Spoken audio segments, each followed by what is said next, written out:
तो 10वीं के रिजल्ट्स आ चुके हैं और अब कई घरों में एक बड़ा सवाल गूंज रहा है।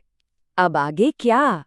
ये एक ऐसा सवाल है जो छात्रों और उनके माता-पिता दोनों के लिए बहुत तनाव भरा हो सकता है। तो चलिए, आज इसी उलझन को थोड़ा सुलझाते हैं और एक सही रास्ता चुनने में मदद करते हैं। ये कहानी लगभग हर उस घर की है जहां 10वीं का रिजल्ट आता है।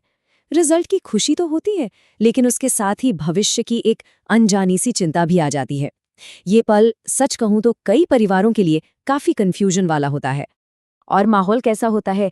छात्र तो बेचारा चुपचाप सब सुन रहा होता है। माता-पिता की चिंता चेहरे पर साफ दिखती है। और ऊपर से रिश्तेदारों की सलाहें। कोई कहता है, अरे साइंस ही लेना चाहिए, स्कोप बहुत है। तो कोई कहता है, नहीं नहीं, कॉमर्स बेस्ट है, जॉब पक्की है। और कुछ लोग तो ये भी कहेंगे कि ये सब छोड़ो, कोई वोकेशनल ट्रेनिंग कर लो, जल्दी कमाई शुरू हो जाएगी। अच्छा, तो इतने सारे शोर के बीच एक सही और साफ फैसले पर कैसे पहुंचा जाए? देखिए, इसके लिए ना एक फ्रेमवर्क, एक ढांचे की जरूरत है।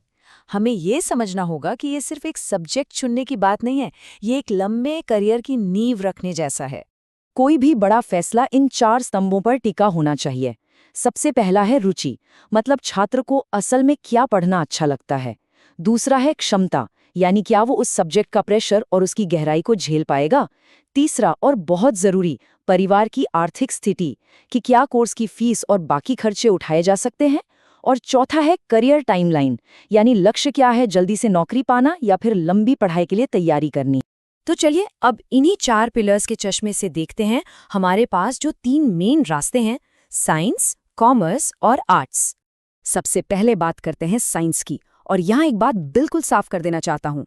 साइंस सिर्फ इसलिए मत लीजिए क्योंकि पड़ोसी का बच्चा ले रहा है या समाज में इसका बड़ा नाम है। अगर छात्र को इसमें सच में दिलचस्पी है, एक जुनून है, तभी ये रास्ता चुनना चाहिए। वरना यकीन मानिए, ये आगे चलकर एक बहुत बड़ा बोझ बन सकता है। अब साइंस में भी मोटे तौर पर 2 रास्ते हैं। एक है पीसीएम, यानी फिजिक्स केमिस्ट्री मैथ्स। ये उन लोगों के लिए है जिनको मैथ्स, लॉजिक और कैलकुलेशन में मजा आता है। और दूसरा है पीसीबी, यानी फिजिक्स केमिस्ट्री बायोलॉजी। जाहिर है ये रास्ता मेडिकल की दुनिया की तरफ ले जाता है। अगर पीसीएम चुना है तो करियर के बहुत सारे दरवाजे खुलते हैं। इंजीनियरिंग तो है ही, साथ में डिफेंस में एनडीए के जरिए अफसर बनने का मौका है, आर्किटेक्चर है, और अगर पढ़ाने या रिसर्च में रुचि है तो वो रास्ते भी खुले हैं। वहीं पीसीबी लेने पर मेडिकल और हेल्थ केयर से जुड़े कई बेहतरीन करियर ऑप्शंस मिलते हैं, जैसे doctor, nursing, pharmacy, lab technician, और हाँ, आज के ज़माने में तेज़ी से उभरता हुआ बायोटेक्नोलॉजी का फील्ड भी है। लेकिन डॉक्टर बनने का सपना देखने वालों को एक हकीकत समझनी होगी। एमबीबीएस की डिग्री 5.5 साल की होती है। कंपटीशन इतना ज़्यादा है कि पूछिए मत। और सरकारी और प्राइवेट कॉलेजों की फीस में तो ज़मीन आसमान का फ़र्क होता है। तो ये सिर्फ एक कोर्स नहीं है, ये समय और पैसे का एक बहुत बड़ा इन्वेस्टमेंट है। चलिए अब साइंस से आगे बढ़कर कॉमर्स की बात करते हैं। कॉमर्स उन छात्रों के लिए एक बहुत ही प्रैक्टिकल और सिक्योर ऑप्शन है जिन्हें बिजनेस, फाइनेंस और मैनेजमेंट की दुनिया अपनी ओर खींचती है। और कॉमर्स के बाद भी करियर की कोई कमी नहीं है। आप चार्टर्ड अकाउंटेंट बन सकते हैं, कंपनी सेक्रेटरी बन सकते हैं, बीकॉम या बीबीए करके कॉर्पोरेट वर्ल्ड में जा सकते हैं, या फिर बैंकिंग और फाइनेंस सेक्टर में एक शानदार करियर बना सकते हैं। और अब आते हैं आर्ट्स पर। आर्ट्स एक ऐसी स्ट्रीम जिसके बारे में हमारे समाज में शायद सबसे बड़ी गलतफहमी है। आमतौर पर यही माना जाता है कि भाई जिसके नंबर कम आए हैं वो ही आर्ट्स लेता है। मगर ये सोच सच कहूं तो बिल्कुल गलत है। सच्चाई ये है कि आर्ट्स से बहुत पावरफुल करियर बनते हैं।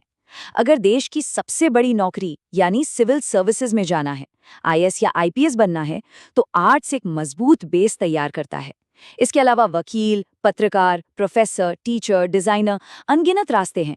और सबसे अच्छी बात, इसमें खर्चा भी कम होता है और संभावनाएं बहुत ज्यादा हैं। अच्छा, ये तो हुई लंबी पढ़ाई की बातें।